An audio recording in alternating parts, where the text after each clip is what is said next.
नमस्कार साथियों, स्वागत है आप सभी का आपकी अपनी पाठशाला पर। मैं हूं अंकित अवस्थी।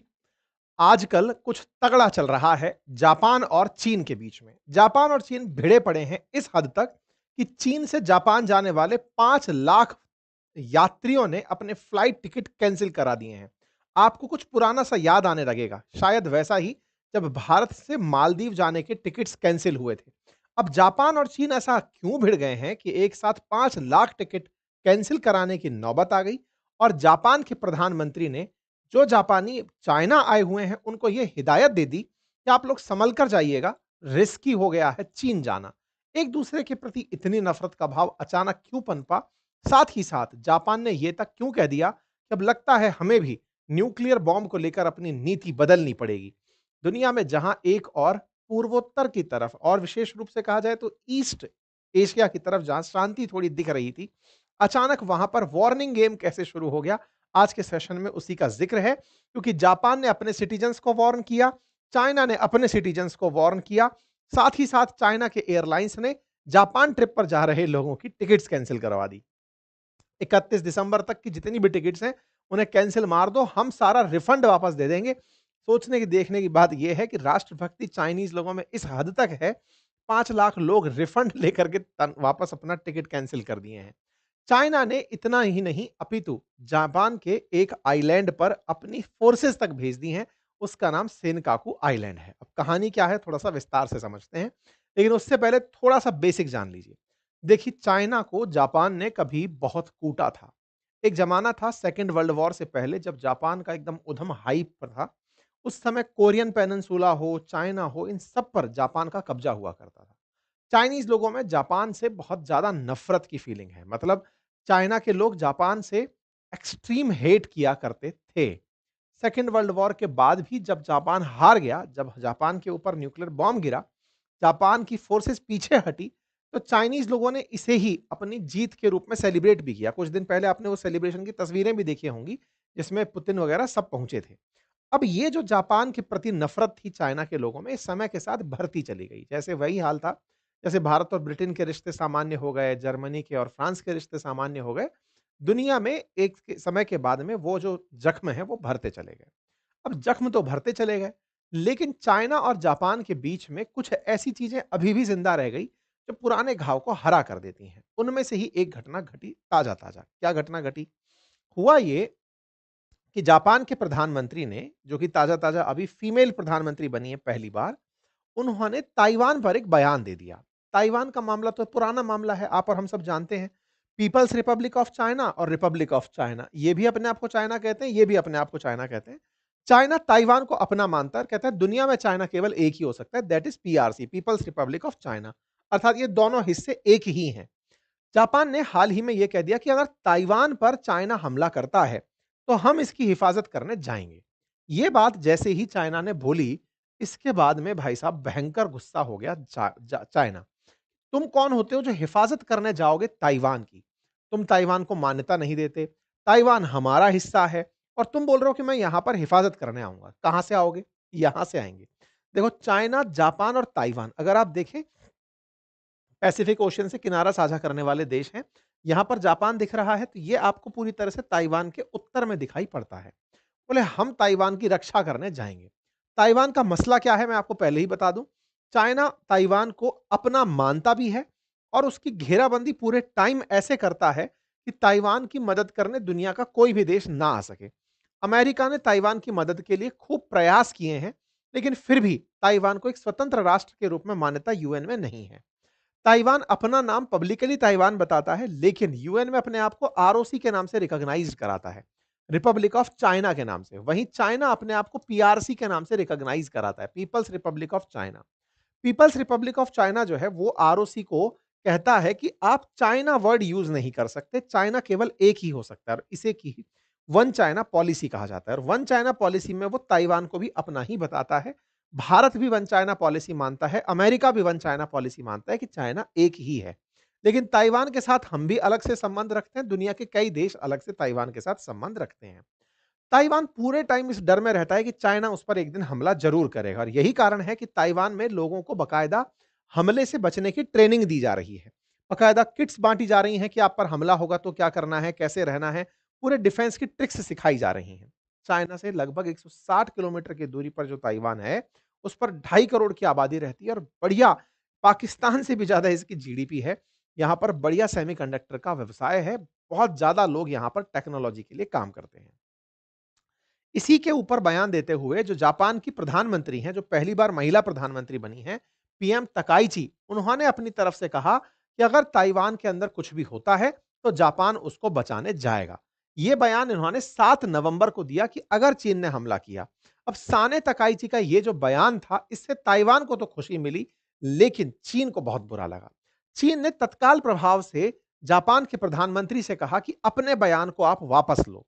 ताइवान पर दिए अपने बयान को वापस लो, इसके लिए फॉरेन स्पोक पर्सन निकल करके आए जापान चाइना से और उन्होंने कहा कि अगर जापान ऐसा कुछ करने की सोचता भी है, it would constitute an act of invasion, इसे आक्रमण की नीति माना जाएगा और इसको बहुत बुरी तरह चाइना से फाइट बैक मिलेगी, इसे तगड़ा प्रतिकार मिलेगा, चाइना ने धमका दिया।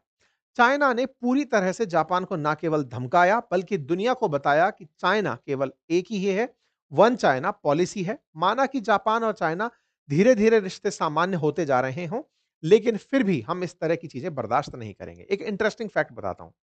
चाइना के लोग बहुत ज्यादा पैसा कमा चुके हैं और खर्च करते हैं घूमने पर। इस समय पर जापान में जो सबसे ज्यादा विदेशी टूरिस्ट घूमने आता है, वो चाइना से आता है। प्रतिवर्ष लगभग 75 लाख टूरिस्ट चाइना से घूमने जापान आता है। तो इतना बड़ा टूरिज्म अगर हो रहा हो और इस टूरिज्म को सीधा असर केवल एक मैसेज से 5 लाख यात्रियों का टिकट कैंसिलेशन हो जाए, तो ये बड़ा नंबर कंसीडर होता है। यही हुआ। जापान के प्रधानमंत्री का बयान आना और उसके बाद चाइना की प्रतिक्रिया आना। क्या अमेरिका इस मामले पर कुछ करेगा? देखिए, अमेरिका की बात तो सिंपल है कि वो जापान की रक्षा का अधिकार रखता है। उसने दोनों से एग्रीमेंट कर रखा है कि जापान पर अगर कुछ भी हुआ, तो उसे रोकने के लिए अमेरिका खुद चला आएगा। लेकिन साहब, इसमें एक मसला है और वो मसला क्या है? अब मैं वो बताता हूँ। असल में साने तकाइची का जो ये बयान था ना, इसमें एक और बवाल छिपा था और वो बवाल ये था कि जापान के पास न्यूक्लियर वेपन नहीं है। हिरोशिमा नागासाकी पर अमेरिका ने न्यूक्लियर बम ही गिराए थे। उसके बाद जापानियों ने अपने डिफेंस पर पैसा भी लगभग खर्च करना बंद कर दिया था। अब सुरक्षा के नाम पर थोड़ी बहुत उन्होंने अपनी डिफेंस डेवलप की है, लेकिन इतना तगड़ा टेक्नोलॉजी से ओत-प्रोत रहने वाला जापान न्यूक्लियर बॉम्ब नहीं बनाया। लेकिन न्यूक्लियर बॉम्ब के अलावा उसने 3 शर्तें ज़रूर बना ली कि जापान न्यूक्लियर वेपन भी नहीं रखेगा और न्यूक्लियर वेपन के लिए 3 कंडीशन खुद के साथ लागू रखेगा।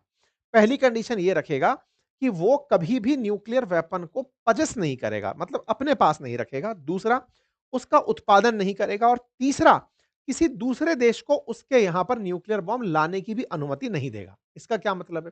देखो, यूएस और जापान के बीच में एक टाई अप है कि जापान को अगर किसी ने भी हाथ लगाया तो अमेरिका उसे बचाने आएगा। लेकिन जापान ने कहा, देखो सर, हम न्यूक्लियर बॉम्ब से बर्बाद हो लिए, कृपया करके किसी और को बर्बाद मत करना, हमारी हिफाजत के लिए कभी न्यूक्लियर बॉम्ब मत लेकर आना। साने तकाइची ने हाल ही में कहा कि वो अपनी ये जो नॉन न्यूक्लियर प्रिंसिपल्स की जो तीनों थ्योरीज हैं, उनमें से एक थ्योरी को बदलने पर विचार कर रही हैं। फिर से सुनिएगा, जापान की 3 थ्योरी हैं, ना तो वो बनाएंगे, ना वो पास में रखेंगे और ना ही किसी को उनके देश में न्यूक्लियर बॉम्ब लाने देंगे। कौन ला सकता है? अमेरिका।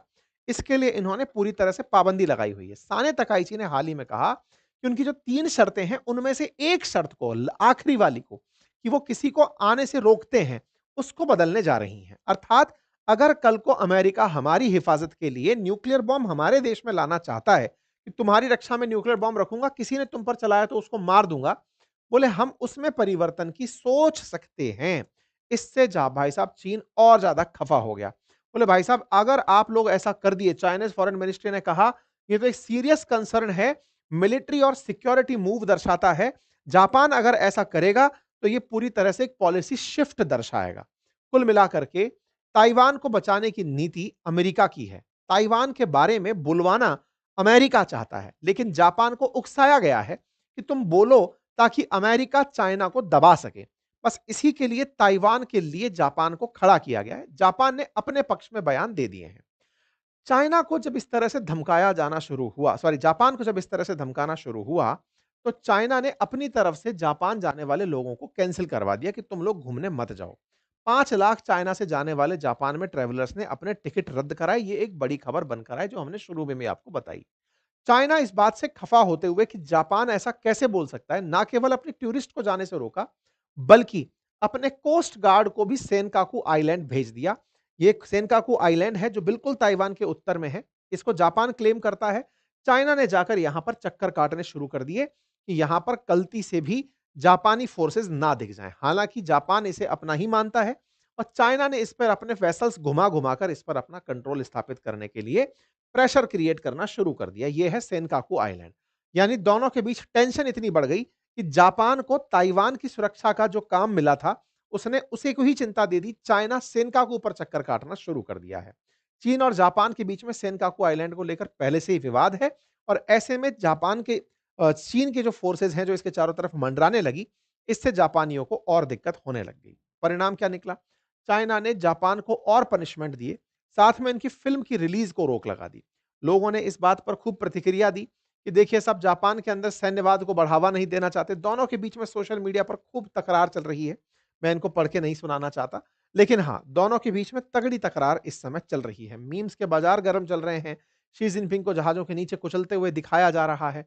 लोग आनंद ले रहे हैं। कुल मिलाकर बात ये है कि चाइना, जापान के बीच में ताइवान को छिटी हुई इस जो वाक युद्ध है, इसमें मामला इतना बिगड़ गया है कि कहीं सेनकाकू आइलैंड के नाम पर ताइवान से पहले ही चीन और जापान भिड़ ना जाएं। जापान ने अपनी तरफ से कहा है कि ये अपनी किसी भी बात को चेंज नहीं करेगा, चाहे चाइना हमसे जितनी भी माफी मंगवा ले। जापान ने अपने स्टैंड को चेंज करने से इनकार कर दिया है और साथ में अपनी तरफ से मतलब गंदे इशारे उनको किए जा रहे हैं, हम नहीं करेंगे साहब। ताइवान के मुद्दे पर जापान बेवजह दखल दे रहा है, चीन भले ही बोलता हो, लेकिन अमेरिका की शह से जापान ने स्टैंड क्लियर कर दिया है कि हम पीछे हटने वाले नहीं हैं। ऐसे में ट्रंप क्लेम करते हैं कि Japan does not have to help if US is attacked. मतलब जापान को लेकर के सब लोग कन्विंस्ड हैं। ट्रंप क्रिटिसाइज करते हैं सिक्योरिटी ट्रीटी को, क्योंकि हमेशा उनका मानना है कि भाई जापान के पास में कोई भी सुरक्षा के लिए मुझे ही जाना पड़ेगा, इसके लिए हमें पैसे लेने चाहिए। ये पुराना इनका मसला है। लेकिन सबका मानना यह है कि जापान में चूंकि अमेरिकी फोर्सेस बहुत बड़ी मात्रा में रहती हैं, अगर गल को कुछ भी होता है जापान के साथ तो अमेरिका उसे बचाने जरूर आएगा। खैर, इतना ज्यादा कुछ भी बिगड़ने वाला नहीं है। शी जिनपिंग की नाराजगी जायज है। उन्हें लगता है कि भाई आने वाले समय में जापान भी अगर खिलाफ हो गया तो अमेरिका के साथ जापान क्वाड संबंधी देशों में बहुत बड़ा देश बन जाएगा। आप क्वाड के 4 देशों में जानते हो तो अमेरिका, जापान, इंडिया और ऑस्ट्रेलिया हैं। इंडिया को छोड़कर बाकी 3 तो सदस्य अमेरिका के खिलाफ हैं ही, ओपनली पता चल रहा है। ऐसे में हमें इंडिया का साथ क्या असर हो सकता है अगर हम वो बताएं, तो अगर इन दोनों के बीच में किसी भी प्रकार से रार फैलती है तो दोनों के साथ हमारा व्यापार है वो बहुत ज्यादा प्रभावित हो सकता है। सेमीकंडक्टर इंडस्ट्री पर कोई ना कोई टेंशन आ सकती है। बॉर्डर टेंशन्स बढ़ सकती हैं, क्योंकि हमारा चाइना के प्रति जो नकारात्मक रवैया है, उतना ही जापान के प्रति सकारात्मक रवैया है। और इंडियन ओशियन के अंदर चाइना अपने प्रभाव को बढ़ाते हुए भारत को काउंटर करने के तमाम प्रयास कर सकता है। कुल जमा अर्थ यही है कि ये स्थितियां अगर बनती हैं तो भारत और चीन और जापान तीनों के लिए ही अच्छी नहीं है। चीन और जापान शांति कराने के लिए हो सकता है कि ट्रंप फिर से बाहर निकल कर आए, फिर गिनाएं कि देखो मैंने इतने युद्ध रुकवा दिए। बाकी आप लोग इस विषय पर क्या सोचते हैं, अपनी राय जरूर कमेंट बॉक्स में बताएं। चैनल पर नए हैं तो चैनल को सब्सक्राइब कर लें। हमारी किताबें उपलब्ध हैं अपनी पाठशाला एप्लीकेशन और फ्लिपकार्ट पर, आप वहां से उन्हें ऑर्डर कर सकते हैं। हमारे कंटेंट को, साथ ही साथ हमारी क्लासेस को आप अपनी पाठशाला एप्लीकेशन से पढ़ सकते हैं। बहुत बहुत धन्यवाद।